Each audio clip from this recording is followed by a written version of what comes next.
Ιωάννα και είμαι από την Αίγυπτο. Ήρθα εδώ πέρα εξαιτίας του πολέμου που συμβαίνει τώρα στη χώρα μου.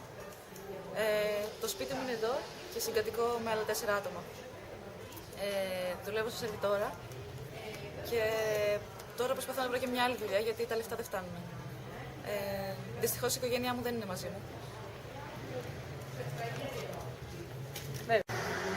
Hola brothers, me llamo Raúl, tengo 28 años. Estoy viviendo aquí en Palermo, en Italia, desde hace unos 4 años, pero yo no tengo visado ni nada, estoy viviendo ilegalmente. No me dieron el visado, tardó como un año que me dieron el visado y solo era 3 meses, y ahora ya como me ha caducado. Soy licenciado en medicina, pero me ha costado muchísimo encontrar trabajo. मेरो नाम मानसी हो र म नेपालदेखि यहाँ पालेर्मोमा रोजगारको लागि आएको हो। मैले यहाँ बसेको 3 वर्ष हुन आँट्यो। म इन्डियाको हुँ र म यहाँ यो खबर बेच्छु र मैले यसको नागरिकता अहिलेसम्म पनि पाएको छैन। यदि मैले पाएँ भने यहाँ हरेक कुराहरू म सदुपयोग गर्न सक्छु।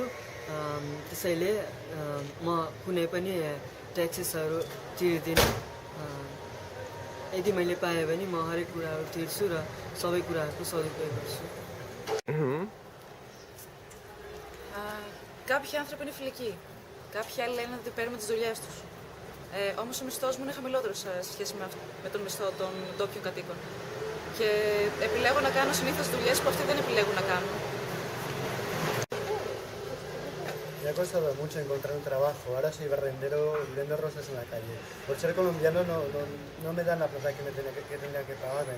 Además tengo que pagar un piso donde no hay agua potable ni luz ni nada. Y siento que intentan timbrarme por todas partes. No es justo esto. यहाँका मानिसहरूमा मैले उनीहरूको संस्कारलाई बिगार्छु भन्ने मानसिकता छ।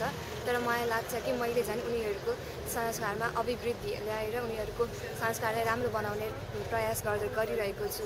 मैले म जस्तै मानिसहरूका कारण उनीहरूले आफ्नो देशलाई, आफ्नो भूमिलाई बहुसांस्कृतिक भनेर चिनाउन सक्छन्।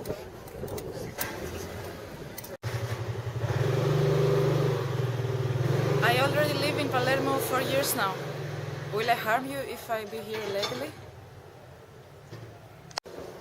How would you feel if you will be my place? Why it is being difficult for you to accept me as a member of your country when you know that I'm going to enrich your culture instead of destroying it? Why you don't let me to survive freely in this country?